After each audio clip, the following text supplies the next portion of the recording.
Pay attention. Right, you see I just placed the buy there.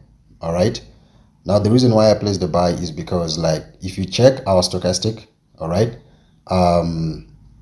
we had hit a oversold, all right, oversold price level, all right, and then we had our first dot of the parabolic SAR from the bottom signaling a reversal. All right, so let's see how this trade is going to end. And also, okay, for the sake of those that are just gonna watch the video, the stochastic settings is 80 and 20. All right, so it's not the default settings, but then for this one, the parabolics is gotta be the default settings. All right, so we won that trade. All right, we placed $1,000 and then we got 870.